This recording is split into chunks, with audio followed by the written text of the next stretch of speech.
Bienvenue à tous et merci de nous accueillir chez vous dans ce 67e numéro d'ActuPo, votre magazine qui passe au peigne fin toutes les questions brûlantes de l'actualité politique nationale. Alors aujourd'hui, c'est avec beaucoup de plaisir que nous accueillons sur ce plateau Dr Ibnou Temia Sylla, il est le président du DISO. Docteur, merci de nous faire cet insigne honneur. Le plaisir est partagé. Je vous remercie vraiment de m'avoir invité et en passant, je salue vos téléspectateurs et tout le staff pour cette invitation. Merci. Avec nous également, Monsieur Mohamedou Moustapha Diagne, il est le coordonnateur national de Macky 2012, par ailleurs directeur général de la formation. Monsieur le directeur, merci de nous faire cet insigne honneur. Mais c'est moi qui vous remercie. C'est toujours un plaisir de venir ici et donc de partager le plateau avec vous. Et donc j'en profite pour saluer mon co-débatteur ainsi que tous les Sénégalais qui nous suivent. Voilà. Alors, tout d'abord, l'acte 3, l'an 3 de l'alternance, que faut-il comprendre des 3 ans de Macky Sall passés au pouvoir, docteur Sylla? Les 3 ans, merci Saleh. Les 3 ans du président Macky Sall au pouvoir, je pense que si on devait faire le bilan aujourd'hui de ces 3 ans, à mon avis, je pense que ce serait un peu mitigé. Et je ne dirais même pas mitigé, ce serait encore mitigé, encore beaucoup plus positif que ça. Bon, mais je dirais que les 3 ans, c'est en dessous, si je devais noter ça, je dirais en dessous de la moyenne. Parce que si vous vous rappelez, le président Macky Sall a été élu sur la base du Yoonu Yokkute et que, bon, on nous avait promis beaucoup de choses. On nous avait promis qu'il y aura 100 000 emplois par année. Et sachant que le tissu sénégalais, le tissu industriel sénégalais ne pouvait pas absorber ces 100 000 emplois par an, mais ils se sont évertués, ils se sont entêtés à déclarer 100 000 emplois par an avec le Yoonu Yokkute. On nous avait fait comprendre que ce sera la fin des délestages, ce sera... Bref, ce serait l'Eldorado, en quelque sorte. Mais nous avons vu que, par exemple, depuis les 3 ans, ça continue à être la même chose. La rupture n'est pas là. Et vous partez dans le Baol, les populations sont dans les mêmes conditions. Vous partez dans le document, c'est la même chose.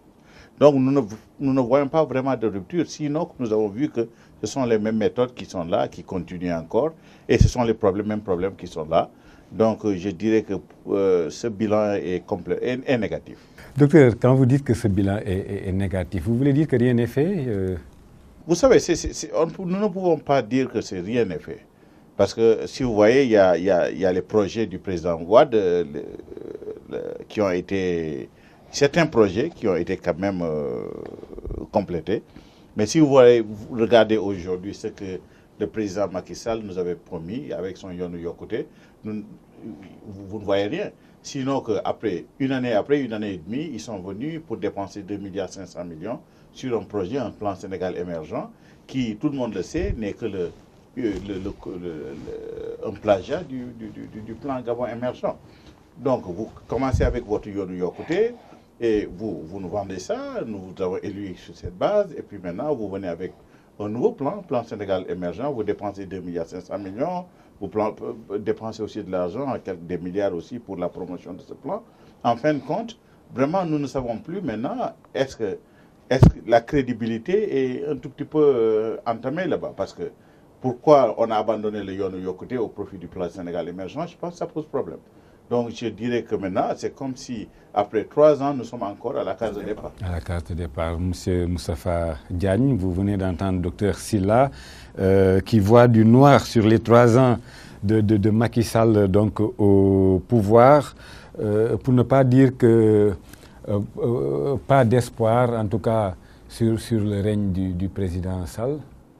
Oui, je crois que c'est peut-être parce que docteur n'habite pas le Sénégal. Que dire de ces 3 ans de...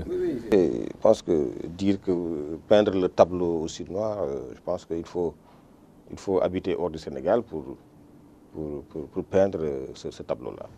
Quand nous sommes arrivés, nous avons trouvé ici une situation extraordinaire, puisque quand le président Macky Sall a pris le pouvoir, nous avons 600 milliards de dettes. 600 milliards de dettes. Et rien que la dette intérieure pesait plus de 150 milliards. Ça, c'est la réalité. Abdoulaye Wade, avant de partir, a dit que dans 3 mois, vous ne payerez pas de salaire. Ça, tout le monde s'en souvient. Quand le président est arrivé, il s'est d'abord attaqué au gaspillage.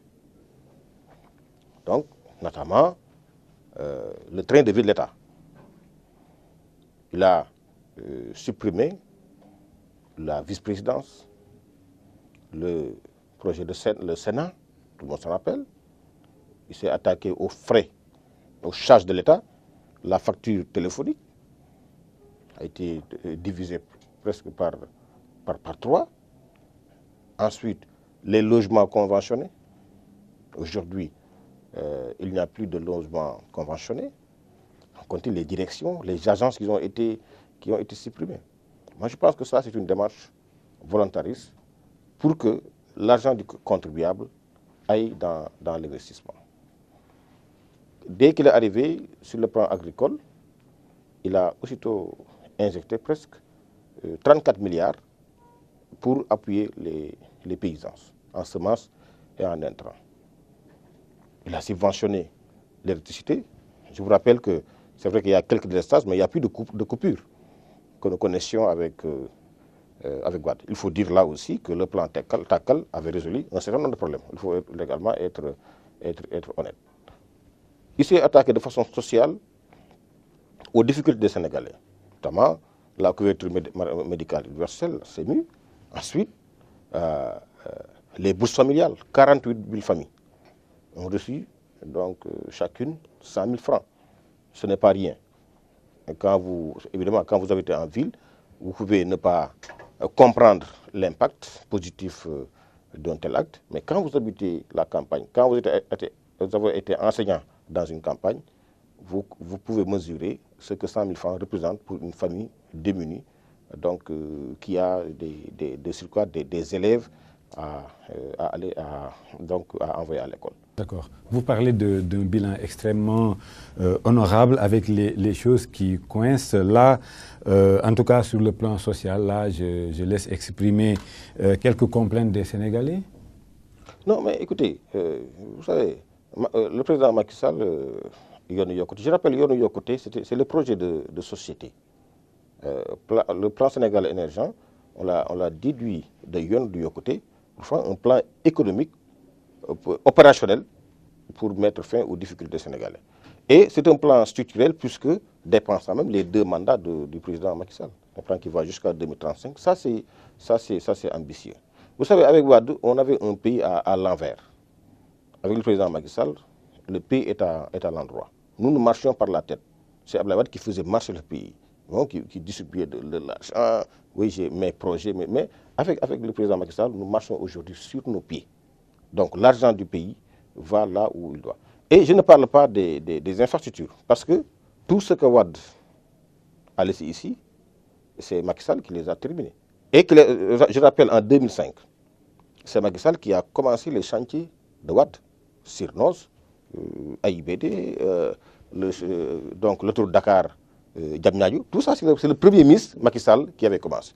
Et nous avons terminé, par exemple, Dakar Diamniadio, et Diamniadio AIBD est presque terminé. Il y a Mbour Somone qu'on a en train, sans compter l'autoroute Dakar Thiès Touba. Je pense qu'aujourd'hui, M. Silla, on ne peut pas, j'ai oublié les réalisations flagrantes en Casamance, mais malgré tout, il y a des difficultés. Je reconnais que sur le plan de l'emploi des jeunes, bien que le président a employé aujourd'hui plus des centaines de milliers de Sénégalais. Vous êtes loin de vos 100 000. Non, s'il vous plaît, oui, je suis d'accord. On ne va pas faire dans la démagogie. Il ne faut pas confondre travail et emploi. Alors, il ne faut pas comptabiliser. C'est vrai que chaque année, la fonction publique recrute des Sénégalais. Nous, dans le secteur, aujourd'hui, on est en train de recruter 2400 enseignants. Donc ça, c'est évident. Il y a des jeunes qui ont travaillé. Mais je reconnais que sur le plan de l'emploi des jeunes, notre gouvernement a des efforts à faire. Il faut accélérer la cadence pour que chaque famille sénégalaise puisse disposer au moins d'un jeune qui travaille pour aider ses parents et sa famille. Monsieur Saleh. Alors, que dire de ces efforts vantés par le gouvernement? Vous attendiez-vous à, en tout cas, des miracles économiques en 3 ans? Non, ce n'est pas des miracles économiques, mais il y a un minimum quand même qui doit pouvoir se faire. Mais quand vous regardez, parce que mon ami Diagne a soulevé certains points des réalisations de l'État, qu'il pense que l'État a réalisé beaucoup de choses. Concret et visible, non? Oui, mais attendez, on commence d'abord par le train de vie de l'État. Si vous regardez aujourd'hui le budget national du Sénégal, qui est de 2800 milliards, et vous prenez ces 2800 milliards, vous voyez qu'il y a 1600 milliards qui sont consacrés à des budgets de fonctionnement, c'est-à-dire les fonctionnaires, les salaires, les institutions. Et ça fait presque 60% de votre budget national. Vous prenez encore les 1200 milliards restants. Vous avez les sociétés nationales, vous avez les paiements des dettes. En fin de compte, vous vous retrouvez avec 200 milliards seulement d'investissement qui restent. C'est-à-dire que 2800 milliards, vous n'avez que 200 milliards. Vous avez 60 milliards qui seulement, vous avez 1600 milliards, 60%, qui est consacré au fonctionnement de l'État. C'est aberrant. C'est-à-dire que 1% de la population sénégalaise reçoit 1600 milliards, 60% du budget.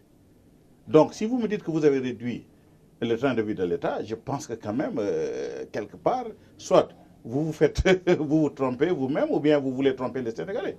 Parce que c'est évident. Parce que 200 milliards qui vous restent en termes d'investissement, ce n'est pas pour rien que la Banque mondiale avait tiré la sonnette d'alarme pour dire que, voilà, attendez, le Sénégal n'a que 200 milliards d'investissements disponibles. Mais ces 200 milliards, avec tout ce que vous avez distribué dans vos conseils des ministres délocalisés, je me pose la question, bon, comment vous allez faire? C'est comme si vous avez un salaire de 200 000, et puis vous voulez vous voulez acheter, vous voulez dépenser, alors que vous n'avez pas cet argent. Quelque part, il va falloir s'arrêter. Donc, si M. Diagne dit que vraiment, ils ont réduit le train de vie de l'État, c'est quand même, ça m'étonne un tout petit peu, quoi. Mais attendez, il a soulevé beaucoup de points. Et là, je vais répondre point par point. Sur l'agriculture, vous savez, moi, je suis du Niani, c'est-à-dire dans le Sénégal des profondeurs. Et en passant, je suis retourné au Sénégal, je n'habite pas à l'extérieur. Je suis tout le temps à Dakar. Et quand je suis au Sénégal, c'est dans le Niani que je suis. Et pour vous dire là-bas, jusqu'à présent, des paysans n'ont pas reçu leur argent. L'arachide a été noté, mais ils n'ont pas reçu leur argent. Mais qu'est-ce que ces paysans ont été obligés de vendre, sont obligés de vendre, par exemple, tout ce qu'ils ont comme possession. Malgré la subvention par l'État. Bon, c'est-à-dire que ça n'a pas été fait, c'est-à-dire que c'est des problèmes structurels qui sont là, et ils ont voulu résoudre des problèmes structurels par des solutions qui sont conjoncturelles. Donc ça ne marche pas. Bon, là vous venez encore sur le plan de l'emploi. Il a reconnu que quand même ils n'ont pas fait grand-chose. Mais vous savez le grand problème que l'administration Macky Sall a, c'est-à-dire qu'ils sont sur la même lancée que l'administration Diouf, que l'administration Senghor, que l'administration Abdoulaye Wade. C'est-à-dire que la fonction publique n'est pas pourvoyeur d'emploi. La fonction publique est là pour un service public. Mais les pourvoyeurs d'emploi, c'est beaucoup plus le patronat et le secteur privé. Mais seulement l'administration Macky Sall n'a pas pris le temps de vraiment donner au secteur privé sénégalais la force qui se doit. Parce que même quand vous voyez, par exemple, dans les trucs de Diamniadio, ils sont allés prendre des Marocains pour des projets que les secteurs privés sénégalais auraient pu gérer, auraient pu réaliser. C'est-à-dire que l'économie du Sénégal, actuellement, ils sont en train de donner l'économie du Sénégal à des étrangers. Alors que le secteur privé, quand même, devait être quand même la locomotive de la chose. Et pourtant, docteur, sur le plan économique, le Sénégal, dit-on, a renoué avec la croissance. En termes de chiffres, nous sommes passés d'une moyenne de croissance de 3,4% sur les 10 dernières années à 4,5% projeté, même à 5 et quelques, plus de 5% pour 2015. Monsieur Saleh, mais écoutez, est-ce que vous êtes satisfait si vous êtes quand même en dessous de la moyenne de l'Afrique subsaharienne? Est-ce que vous êtes satisfait si vous êtes en dessous de la moyenne de l'Afrique de l'Ouest? C'est exactement ce qui se passe. La Côte d'Ivoire a fait 10%, la Gambie a fait 6%. Nous sommes derrière, nous traînons par rapport à l'Afrique de l'Ouest, nous traînons par rapport à l'Afrique subsaharienne. Est-ce que nous devons être satisfaits de ça? Et le plan Sénégal émergent dont l'administration Macky Sall parle. Mais le plan Sénégal émergent, c'est un plan quand même que je te dis qui a été, je vous dis, qui a été rédigé dans des conditions chaotiques. Parce que le plan Sénégal émergent, nous l'avons étudié, nous l'avons comparé par rapport au Gabon émergent, nous l'avons comparé par rapport au projet de Ouad, Sénégal 2035, c'est du copier-coller. C'est du copier-coller. Parce qu'il y a des données qui sont là-bas, qui sont complètement fausses. Et si, pour moi, en tant qu'ingénieur, en tant que scientifique, si l'hypothèse de départ est fausse, je ne regarde pas la sortie. D'accord. C'est là. Alors, M. Diagne, il parle de copier-coller dans le PSE. Non, mon ami, c'est là me déçoit un peu. Moi, je pense qu'on gagnerait quand même à faire un débat tout à fait centré sur des choses que tout le monde peut attester. J'ai dit tout à l'heure, sur le plan du chômage, oui, le président Macky Sall a fait beaucoup de choses. Rien que les agents de sécurité, il en a pris 15 000. Rien que ça. Je ne parle pas de la fonction publique, etc. Mais j'ai dit tout à l'heure, il ne faut pas confondre travail et emploi. Parce qu'au Sénégal, les jeunes, d'abord, ont un problème de formation.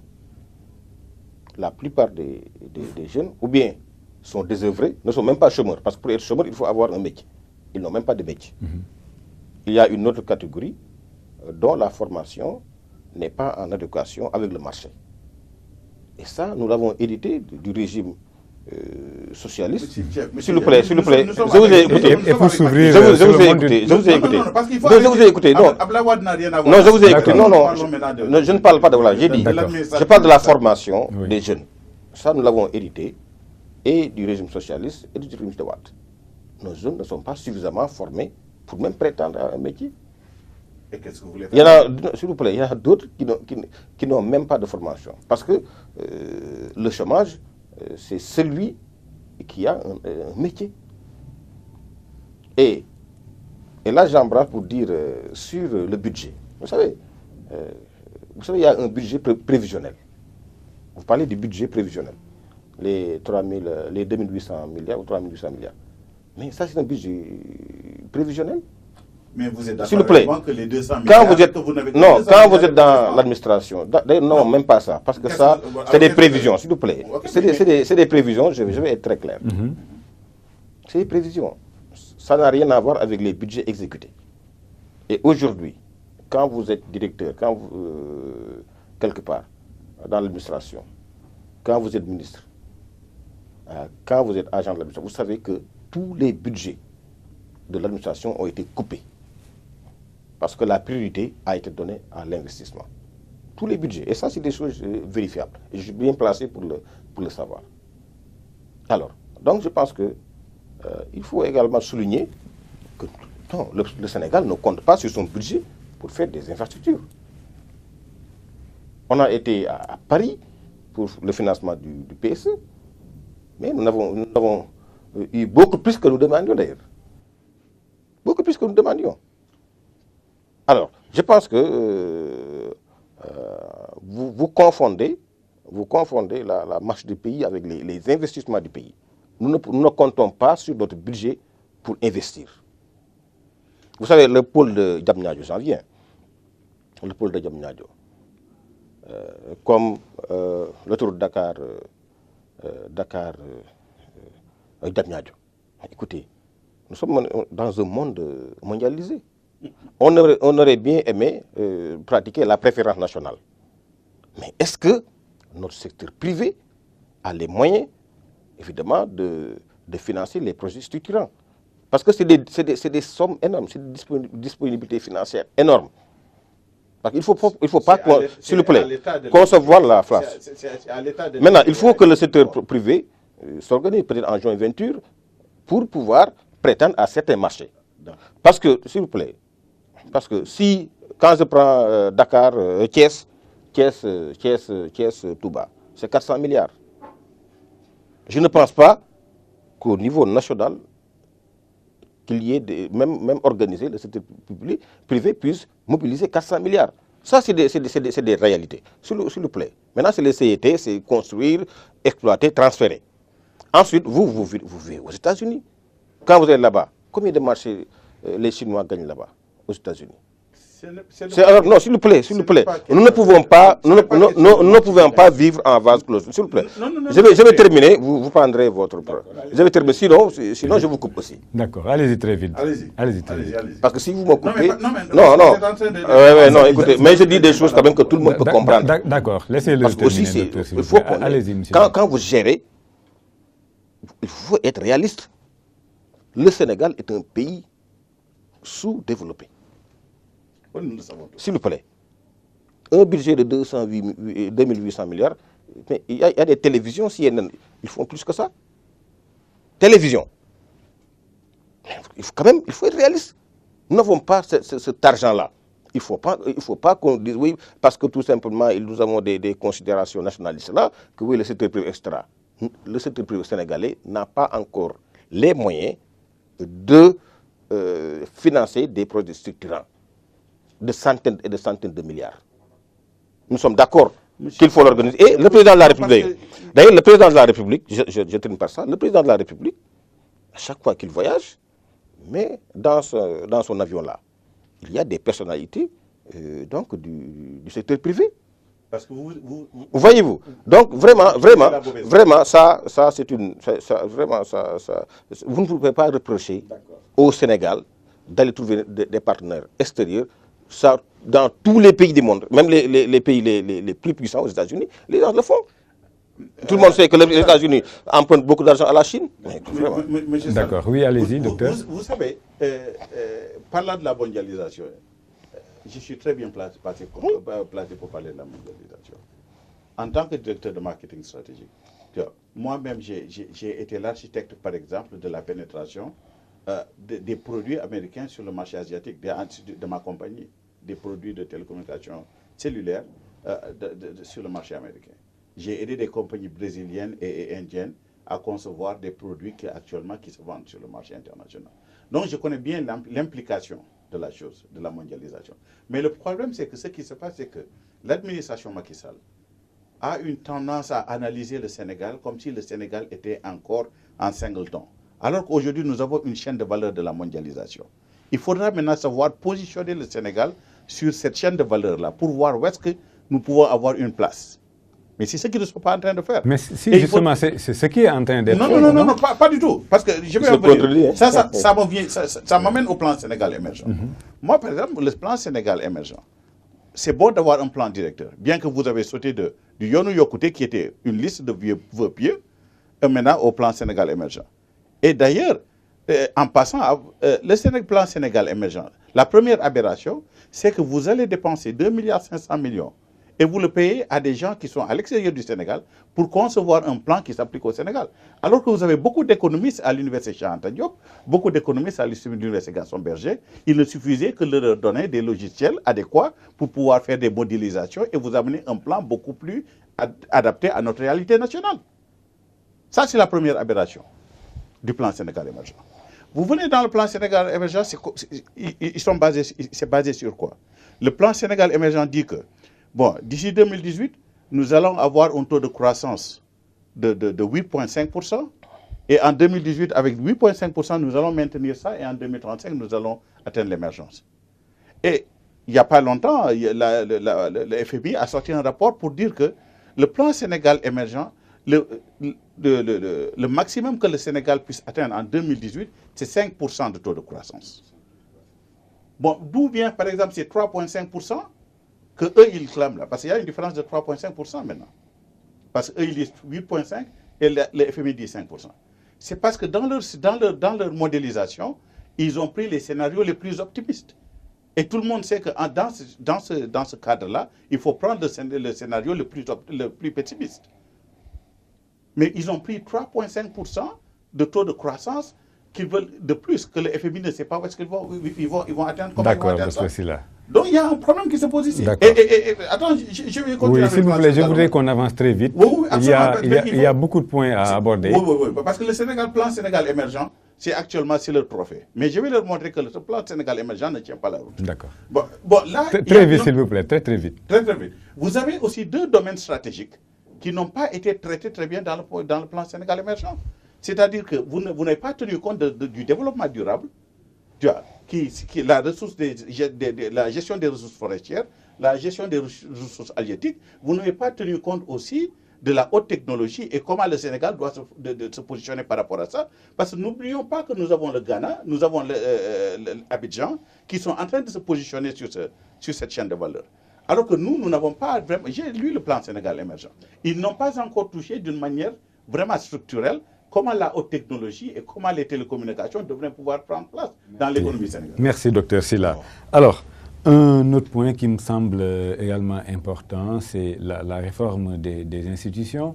Le président est très attendu sur la réduction du mandat, de son mandat présidentiel de 7 à 5 ans. Mais juste un mot pour lui dire que le PSE... Très très vite, s'il vous plaît. C'est ça une phrase. Le PSE, c'est 27 projets phares. Il n'est pas interdit d'avoir de l'ambition. Ce n'est pas de la prétention de vouloir avoir une croissance entre 7 et 8%. D'ici 2035, si ce n'est pas possible, je pense que ce n'est pas la peine. Nous travaillons sur l'autosuffisance alimentaire pour enrayer la facture risicole qui nous coûte presque 200 milliards. Je pense que si nous continuons sur cette voie-là, nous atteindrons nos objectifs. Maintenant, sur le référendum en perspective. Mais s'il vous plaît, non, tu n'as pas la parole. Non, tu n'as pas la parole. Dites-moi comment vous allez atteindre 8,5%. Non, je pense que... Parce que moi, en tant que scientifique, si vous me donnez des chiffres, s'il vous plaît, docteur, s'il vous plaît, évidemment, on n'a pas ce temps-là. Alors, je vais être discipliné. Non, je ne fais pas le débat. Non, parce que les gars de l'administration Macky Sall ont tendance à nous balancer des chiffres et qu'ils ne peuvent pas justifier. D'accord, docteur. Docteur, merci. Donc, donc le référendum en perspective. Moi, je pense que sur les institutions, nous sommes très clairs. Ce n'est pas les assises nationales, le document des assises nationales qui a été validé par les Sénégalais. Ce qui a été validé par les Sénégalais, c'est la Yono Yokote. On n'a jamais demandé à la Commission nationale de nous produire une constitution. Nous avons une constitution qui, consolidée, va nous permettre donc de raffermir notre démocratie. C'est très clair. Vraiment, j'entends des gens qui disent oui, les assises nationales, on dit ceci, on dit cela. Vraiment, ce n'était pas des assises nationales, c'était des assises d'une partie du peuple.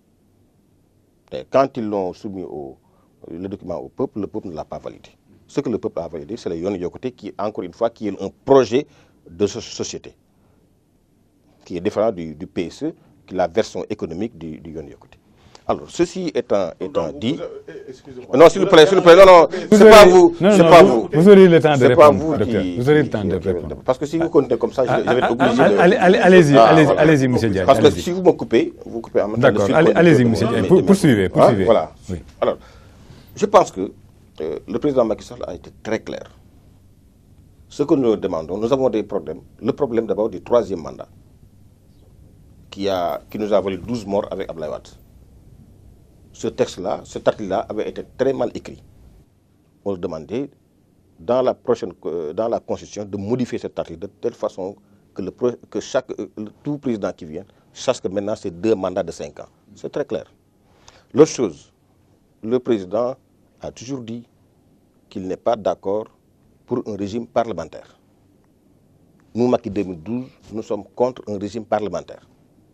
Parce que nous concevons que c'est des régimes instables. Regardez ce qui se passe en Italie ou bien en Israël, où tous les ans, évidemment, les gouvernements sautent.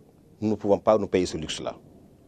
L'autre chose, toujours sur les institutions, le président, nous étions contre la réduction de son mandat.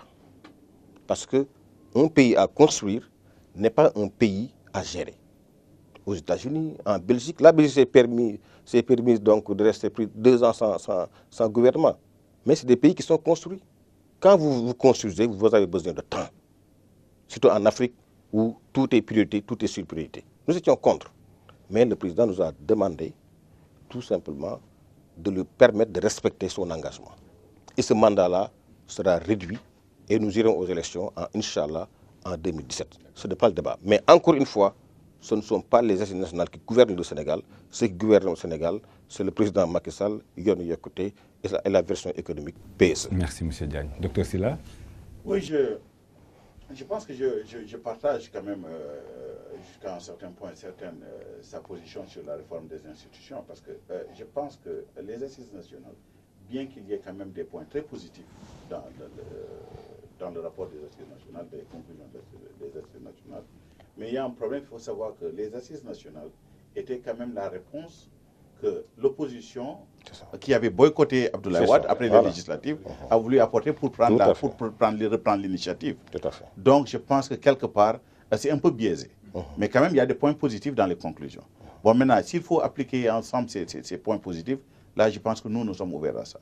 Mais sinon, bon, je pense qu'il ne faut pas que nous prenions les assises nationales comme quelque chose qui doit être. Je pense qu'il y a des points positifs là-dedans, et nous pouvons prendre ces points positifs et les ramener dans une future constitution. Bon, moi, le problème que j'ai avec la réduction du mandat présidentiel, je pense qu'il y a un problème qui se pose là-bas. Parce que je pense que le président Macky Sall était très euphorique lorsqu'il a déclaré ça. Et je pense que quelque part, moi je pense que la Constitution, il faut la respecter. La Constitution est là, il faut qu'on prenne l'habitude de sacraliser notre Constitution. Donc si la Constitution dit que le président a 7 ans, il faut qu'on respecte ces 7 ans. Maintenant, si après le prochain mandat doit être à 5 ans, ça se fera après. Mais il faut respecter cette Constitution et arrêter de tripatouiller la Constitution à chaque moment. Donc pour moi, il n'y a pas lieu de se précipiter pour avoir 2017 ou 2019. Pour moi, il faut que le président est élu pour 7 ans. Oui, parce qu'il s'agissait d'une promesse électorale aussi. Oui, mais c'est une promesse électorale, mais ça ne veut pas dire que c'est tout le temps. C'est la chose la plus parfaite pour notre démocratie. C'est-à-dire qu'il faut vraiment inculquer aux Sénégalais que la Constitution est sacrée et qu'il faut respecter les termes de la Constitution. Maintenant, s'il y aura des amendements constitutionnels, plus tard, on le fera. Mais donc, je suis de ceux qui pensent que le président n'a pas écouté son mandat. D'accord, docteur Sylla, oui, je voudrais qu'on avance très vite, qu'on passe à un autre point. Oui, mais ce que je voudrais aussi, je voudrais attirer l'attention, par exemple, du Sénégal sur une chose. C'est-à-dire que nous ne sommes pas aujourd'hui, économiquement parlant, nous ne pouvons pas organiser un référendum en 2017, des élections présidentielles, d'un référendum en 2016, des élections présidentielles en 2017 et des élections législatives après. Je pense qu'économiquement parlant, c'est assez coûteux pour le Sénégal. Et je pense qu'il faut quand même qu'on soit réaliste. Le président n'a pas écourté son mandat. Si on doit faire quelque part un référendum ou écourter le mandat, ça sera fait en 2019. Mais quand même, il faut tenir compte de ces réalités. D'accord. Maintenant, l'affaire Karim Wade. 6 ans de prison ferme et une amende de 138 milliards infligée à l'ancien ministre d'État. Comment avez-vous accueilli cette nouvelle? Je pense qu'avec beaucoup de satisfaction, surtout par rapport au comportement vigilant des Sénégalais. Parce qu'on a beau dire ce procès-là était politique, moi je pense que les droits du prévenu ont été respectés. Alors, si vous voyez le jour du délibéré, mais c'était une file des militants du PDS là qui ont envahi la salle. Et ça a été un procès public, ouvert au public, du début jusqu'à la fin. C'est vrai qu'il y a eu des incidents de procès, mais ça c'est inhérent donc, à la nature même de cette affaire. Alors l'autre chose, c'est la fin de l'impunité. Et là, il faut féliciter le président Macky Sall parce que malgré la pression, il a laissé les choses aller jusqu'au bout. De telle sorte qu'aujourd'hui, il n'y aura plus de citoyens donc, entièrement à part. Vous voyez, ce que je veux dire, c'est que aujourd'hui, celui qui gère les deniers publics, quelles que soient ses origines familiales, ethniques, religieuses, sera obligé et astreint à l'obligation de rendre compte. Et ça, pour moi, c'est une avancée notoire dans la gestion transparente des deniers publics. Et ça, c'est pour l'Afrique. C'est une leçon pour l'Afrique. Parce que le président Macky Sall aurait pu se complaindre dans des compromis. Il ne l'a pas fait. Je suis sûr et certain que le président Macky Sall n'a pas souhaité la situation que vit Karim Wade. Mais c'est pour les besoins de notre nation, pour des acquis démocratiques, qu'il est allé jusqu'au bout. Il faut également féliciter les magistrats de la CREI. Parce qu'on a voulu dresser les magistrats face au peuple. Et ce n'était pas bien. Les magistrats, l'argent qu'ils réclament n'ira pas dans leur poche. C'est de l'argent qui ira au trésor public. Et cet argent-là, c'est des disponibilités financières conséquentes. C'est des milliards. Regardez, rien qu'à Monaco, 1,3 milliard. Ici, dans une SGBS, on a dit 900 millions. Vous voyez, des sociétés, des véhicules de luxe. Qu'est-ce qui... Monsieur Karim Wade, où vous avez trouvé cet argent? C'est mon père qui me l'a donné. Mais quand Abdoulaye Wade était opposant, personne ne lui offrait cet argent-là. Et un président d'ailleurs, un président sénégalais, je crois bien, n'a même pas le droit de recevoir un cadeau dont donc le niveau dépasse 25 000 francs. Donc quand on vous donne 1,3 milliard, vous devez verser ça au trésor public. Parce que nous avons besoin d'hôpitaux, nous avons besoin d'écoles, nous avons besoin d'infrastructures. Le Sénégal a besoin de cet argent-là. Pourquoi donner ça à une personne? Au nom de quoi? Qu'est-ce que Karim Wade a fait pour nous, pour que son père utilise des deniers, donc devis de deniers, pour le mettre dans son compte? Je pense qu'aujourd'hui, les Sénégalais sont satisfaits parce que le président Macky Sall est allé jusqu'au bout et tout le monde est convaincu, tout intellectuel honnête, tout Sénégal honnête, c'est que Karim Wade a pris notre argent. Maintenant, il ne faut pas s'arrêter là. Moi, personnellement, je ne demande pas qu'on mette les gens en prison. Je ne demande pas. Mais tous ceux qui ont pris de l'argent du Sénégal doivent rendre cet argent-là. D'accord. C'est ça. Et pour terminer, moi, je demanderai à M. Karim Wade de parler à son père. Il ne peut pas laisser son père à 90 ans mener des combats. Ce n'est pas normal. D'accord, M. Diagne. Docteur Sylla, alors cette sentence de la CREI, vous a-t-elle... Vous savez, la sentence pour moi, cette sentence-là importe peu pour moi. Mais ce qui importe pour moi, c'est qu'on ait quand même commencé un certain processus qui devrait quand même nous aider à dissuader d'éventuels détourneurs de deniers publics. Donc nous avons toujours supporté que la traque des biens mal acquis devait se faire. Parce que quiconque, par exemple, a eu à gérer des deniers publics doit quand même rendre compte. Mais maintenant, nous avons quand même quelques observations et quelques réserves par rapport à cette procédure particulière. Parce que si vous voyez aujourd'hui, nous mettons beaucoup plus l'accent sur la répression que sur la prévention. Parce que pour moi, il faut d'abord implanter des mesures qui vont permettre à ce que ces mêmes choses ne se reproduisent plus. Mais nous voyons qu'aujourd'hui, nous sommes en train de reprendre, les mêmes choses sont là, les gré à gré sont là. Vous voyez que c'est les mêmes choses qui recommencent. Donc je pense qu'au lieu de mettre l'accent sur la prévention, on devrait mettre sur la répression, le gouvernement devrait mettre en place des mesures qui vont nous permettre... Alors, pourtant, docteur Sylla, dans cette affaire, certains avaient la naïveté de croire que la machine judiciaire avait en tout cas les moyens de négocier. Non, vous savez, moi j'ai toujours fait confiance à la justice sénégalaise. Je pense que nous avons des magistrats exceptionnels et je pense qu'ils sont des patriotes et ils respectent le droit. Donc je n'ai jamais eu de problème avec ça. Mais moi, mon problème, c'est qu'il faut d'abord mettre la prévention et il faut quand même la répression, il faut que ça continue. Mais maintenant, ce que nous n'avons pas aussi apprécié, c'est cette justice sélective. Parce que nous savons qu'aujourd'hui, il y a des gens qui sont aussi bien impliqués que Karim Wade jusqu'au cou et qui ont été récupérés par le camp du président de la République et qui ont été graciés. Ils n'ont pas été poursuivis. N'ont pas été poursuivis. Pour le moment. Pourquoi 2 poids 2 mesures? Non, il n'y a pas de pour le moment parce que c'est les non-lieux qui ont été prononcés pour ces personnes. Alors que nous tous, nous savons que ces personnes ont été épinglées. Pourquoi cette justice sélective? Mais nous pensons que chaque centime qui a été volé au peuple sénégalais doit être retourné au peuple sénégalais. Nous sommes absolument d'accord sur ça, mais seulement nous sommes contre cette justice sélective. Bon, maintenant, pour revenir à un point que mon frère Diagne avait soulevé, c'est concernant par exemple les bourses familiales et la couverture de la maladie universelle. Parce qu'il y a un point qui se pose ici. Parce qu'il faut que les politiciens sénégalais prennent l'habitude d'expliquer au peuple Mais il retourne au premier point. Non, parce que vous savez, c'est fondamental. Parce que nous voulons une rupture. Parce que le problème qui se pose, c'est qu'au Sénégal, nous avons tendance à continuer ce même statu quo qui nous ramène à ces... Parce qu'on ne peut pas utiliser les mêmes méthodes et s'attendre à des résultats différents. Voilà. Là, par exemple, parce que pourquoi j'ai amené ça? Parce qu'ils sont en train de se vanter de ça, mais ne nous ont pas expliqué jusqu'à présent où est-ce qu'ils vont prendre l'argent et comment ils comptent distribuer cet argent, quels sont les critères. Qui sont les familles pauvres, qui ne sont pas pauvres? Est-ce que ce sont des déclarations d'impôts?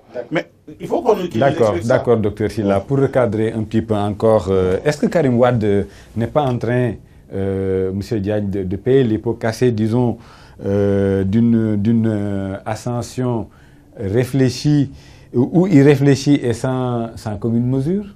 Je n'ai pas compris le sens de la question. Non, par rapport à tout ce qui est en train de lui arriver. Oui, moi je crois que son père ne lui a pas rendu service. Personne ne parle des parents de Senghor ou d'Abdou Diouf. Il ne lui a pas rendu service. Karim Wade a pris la nationalité en 2002. Donc c'est quelqu'un qui, a priori, ne s'intéressait même pas au Sénégal. En 2002. C'est en 2002 qu'il est venu aux affaires, qu'il a pris notre nationalité. On lui a confié notre argent. Son père a dit que c'est le meilleur des Sénégalais, c'est le plus intelligent du Caire au Cap, je ne sais pas. C'est comme si on organisait un examen pour montrer qui est le plus intelligent des Sénégalais. Vous voyez, son père ne lui a pas rendu service. On lui a donné mais c'était 476 milliards, rien que les infrastructures là. 476 milliards. Regardez, 12 milliards dépensés dans un jet privé. Vous voyez, des villas qu'on devait construire à hauteur de 12 milliards, on n'a jamais vu les villas là. Des armes qu'on a achetées, on n'a jamais vu les armes ni l'argent. Mais ce garçon-là nous a pris énormément d'argent.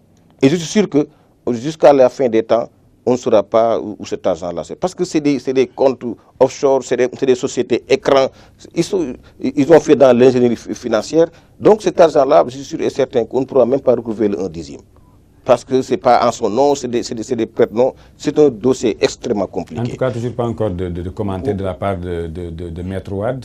Non, parce que Maître Wade, en fait, son objectif, c'était d'empêcher le procès. L'objectif était en réalité d'arriver au 23 qu'on dise que les Sénégalais ne sachent pas ce que son fils a fait. C'est ça son objectif. C'est ça qu'il négociait. D'ailleurs, c'est pourquoi il a reculé.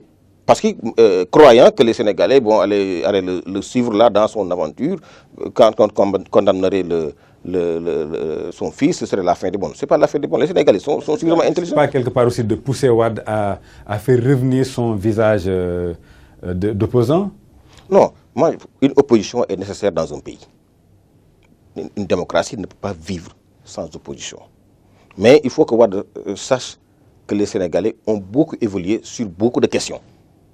On ne peut pas se mettre tous à défendre une cause personnelle ou familiale. C'est quoi qu'on dise aussi, Wade a du pouvoir. Non, les causes. Il l'a déjà démontré. Non, les causes qui mobilisent les citoyens, les causes qui mobilisent le peuple, c'est des causes d'intérêt général.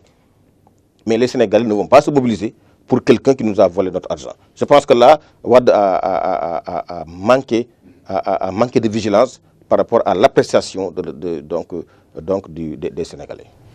Est-ce que cela ne risque pas aussi d'imploser le parti et de le faire voler en éclats? Le PDS. Le PDS. Surtout le fait qu'il soit investi candidat aux prochaines présidentielles. Vous savez, j'évite de rentrer dans la dynamique interne des partis politiques, bon, parce que nous avons notre propre parti, donc pour dire que est-ce que le parti démocratique va imploser, c'est fort possible, parce que quand même, il faut dire qu'il y a des frustrations à l'intérieur, parce que cette nomination ne s'est pas faite vraiment dans les règles de l'art, quoi. Donc il y a des frustrations. Oui, parce que si on force les choses, il y a des caciques comme l'ancien Premier ministre qui a dit qu'il ne sera jamais derrière Karim Wade. Absolument, c'est sûr qu'il y a des frustrations. Est-ce que maintenant ces frustrations seront gérées comme il le faut, ou bien ils vont laisser ces frustrations se développer? Docteur, cela montre qu'il veut mettre son fils d'ailleurs. Il n'a pas pu réussir dans le pays, maintenant il le met au tête de la tête du parti. Vous savez, Diagne, moi j'ai toujours évité de rentrer dans ce débat de Karim Wade. Parce que pour moi, Karim Wade en tant que personne ne m'intéresse. qu'il soit en prison, je souhaite qu'il soit dehors, mais pas en prison. Tu vois, mais quand même, c'est quelque chose que je n'ai jamais vraiment... C'est pas un problème pour moi. Parce que lorsqu'ils se partageaient l'argent, nous n'étions pas là. Ils se sont partagés l'argent, et inclus les gens de la paire d'aujourd'hui. Donc, ils sont jusqu'au cou. Les gens de la paire d'aujourd'hui. Tu vois, Bon, il faut qu'ils disent qui. Non, ils sont impliqués jusqu'au cou. Qui? Tu vois, donc, il faut que, s'ils veulent vraiment nous faire croire que ce n'est pas un procès politique, je pense qu'il faudra remonter, non pas seulement à l'époque du PDS, mais du PS aussi. Parce qu'il y a beaucoup de malversations qui se sont faites dans ce pays Tout à fait. et qui ont mis le pays à genoux. Donc je pense que si on veut vraiment appliquer la chose comme il se doit, il faut remonter jusqu'à la période socialiste et ramener tous ces gars qui ont détourné l'argent. Et c'est là où maintenant, moi, je serais vraiment à 100% sûr que le président Macky Sall est vraiment sérieux dans ce qu'il dit. Mais jusqu'à date, bon, cette justice sélective quand même m'a donné des brûlures d'espoir. Et dans une perspective de gérer la tension pour forcer en tout cas une négociation, est-ce qu'on ne serait pas dans une dynamique politique? En tout cas, c'est peut-être une alternative aussi. Bon, vous savez, oui, j'ai beaucoup entendu les anti-grâce présidentielle, etc. Mais c'est comme si... Mais oui, vous savez, c'est comme si Karim Wade était le seul à être emprisonné. Parfois, je ne comprends pas les Sénégalais. Vous savez, c'est quelqu'un qui s'est entêté. Il aurait rendu l'argent, on ne s'en serait pas arrivé là. Mais Karim Wade n'a pas ouvert la bouche. On dit, oui, voilà un compte là, il y a 1 milliard. Il refuse de répondre à des questions. Moi, je n'ai pas compris. Est-ce que aussi, l'État ne doit pas avoir de la hauteur, en tout cas être au-dessus des considérations et autres, éviter par exemple les débats qui fâchent? Mais non, moi je pense que ce qui était important a été fait, c'est que Karim Wade a été jugé coupable. Et les preuves ont été apportées. Bon, on a vu, oui, c'était 4 000 milliards, mais ça c'est des charges quoi. Parce que la justice c'est ça. C'est les charges. Maintenant, tu es présumé innocent tant que tu n'es pas jugé. Il y a des choses. Et d'ailleurs, cela prouve que nous avons une justice sereine. Puisque on a retenu que ce qui objectivement devait être retenu. N'oublions pas qu'il faut en tout cas tout faire pour crédibiliser le candidat Karim Wade. Non, mais écoutez. Pourquoi justement le choix, à votre avis, porté sur Karim Wade? Le choix porté sur Karim Wade, bon, ça c'est peut-être... il faudra à votre appréciation. Mais moi je voudrais dire... Ce qui motive ce choix porté sur la personne de Karim Wade? Monsieur Saleh, je pense qu'il y a un point que les gens ont tendance à ignorer. Une confiance au père, peut-être? Mais attendez, parce que si aujourd'hui, monsieur Karim Wade... Ou c'est peut-être parce qu'il a le meilleur profil? Voilà, écoutez. Mais si vous plaît, je vais répondre à cette question, mais laissez-moi d'abord terminer cette idée. Si aujourd'hui, Karim Wade aujourd'hui a l'aura qu'il a, c'est parce que le président Macky Sall s'est pas très bien pris. Parce que nous tous nous rappelons que en 2012, Karim était honni par les Sénégalais. Mais si aujourd'hui Karim a récolté une certaine popularité, c'est parce qu'ils ont très mal géré ce dossier. Parce que par reconnaissance aussi aux vieux. Mais écoutez, quelle reconnaissance? Au vieux qu'il est... Non, parce que, écoutez, nous tous, nous savons que Karim, quelque part, bon, même si moi, je ne suis pas proche du dossier, je ne peux pas vous dire quelles preuves ils ont, quelles preuves ils n'ont pas, mais nous tous, nous savons que Karim, il y a quelque chose qui s'est passé. Donc, c'est parce que l'administration Macky Sall a très mal géré le dossier. C'est pour cela que nous nous sommes retrouvés avec Karim populaire aujourd'hui. Docteur Sylla, très vite, nous sommes à terme de l'émission. Notre consoeur Mantouré a été agressé dernièrement, le jour du verdict. Qu'est-ce que cela vous fait dire? Bon, j'ai appris cette affaire avec beaucoup de peine. Qu'est-ce que les journalistes, une journaliste qui vient faire son travail là, a à voir avec ça? Non, mais il faut arrêter. Il faut arrêter. Il y a des gens, effectivement, qui étaient prêts à brûler le pays. Évidemment, à défaut de tirer sur Macky Sall, le premier vrai, c'est un journaliste, malheureusement, et puis une femme de surcroît, ce n'est pas normal et ce n'est pas africain. Un homme ne frappe pas une femme. Parce qu'on a l'impression d'avoir affaire à du terrorisme. Non, ils ont voulu brûler le pays, ce n'est pas possible. Parce qu'il fallait en découdre avec les forces de l'ordre, pas avec les pauvres journalistes là, hein, sans défense. De sur quoi une femme? Ici en Afrique, on ne parle pas de femmes. Ce n'est pas Julie. Même qu'à l'étranger, qu'on entende que des journalistes sont agressés dans les cellules de fonction. C'est quelque chose que je déplore. Et je pense que maintenant, il faut, la prochaine fois, donc, penser à la sécurité des citoyens et des journalistes qui font leur travail. D'accord. Voilà. Très vite, nous sommes sur le dernier virage. Oh, je pense que par rapport à l'agression de notre Je pense que c'est quelque chose de très déplorable. Parce que vous savez, et la presse, quand même, il faut respecter la presse. Parce que si aujourd'hui notre démocratie est là où elle est, je pense que c'est grâce aussi à notre presse. Donc vraiment traiter cette presse avec un certain mépris quand même, je pense que c'est très déplorable. Et je pense que ceux qui se sont rendus coupables de ces actes devraient quand même payer quand même. Il faudrait aussi plus de protection pour les journalistes. Oui, parce que quand même, nous ne pouvons... Ça, dans toute démocratie, je pense que le rôle de la presse... Ils ne font que leur métier d'information. Je pense que les journalistes, tout ce qui touche à la presse doit être vraiment traité avec... et puis leur offrir des conditions de travail vraiment décentes, afin que quand même ils puissent continuer à rendre le service. C'est là votre mot de la fin en quelques secondes, très vite s'il vous plaît. Le mot de la fin, je pense que le problème que nous avons aujourd'hui au Sénégal, c'est que nous sommes à la croisée des chemins. Est-ce que nous allons continuer avec un leadership transactionnel qui va maintenir le statu quo ou bien nous voulons un leader qui va vraiment faire du leadership transformationnel, qu'il s'agit de changer le Sénégal, de transformer le Sénégal et de le mettre vraiment définitivement sur l'orbite qu'il faut. Et je pense que c'est ça la question maintenant qui se pose maintenant aux hommes politiques sénégalais.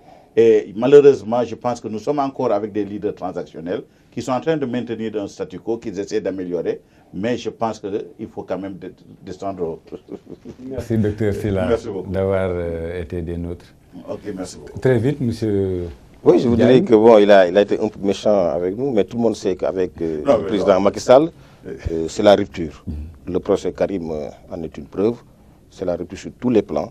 Donc les deniers publics sont très bien gérés. Il y a l'OFNAC pour ceux qui gèrent quotidiennement nos deniers. Il y a le CREI, il y a donc la CREI, évidemment, pour ceux qui gèrent après. Mais je pense qu'il faut faire confiance au président Macky Sall et à son régime. Et je lui souhaite un deuxième mandat. Et je voudrais bien que le Moustila nous rejoigne. Le Macky 2012. Vous pouvez vous serrer la main. Voilà, c'en est donc tout, amis téléspectateurs, pour ce 67e numéro d'Actupo. Je rappelle qu'il recevait Dr Ibnou Temia Sylla. Il est le président du DISO. Encore merci d'être venu à Actupo.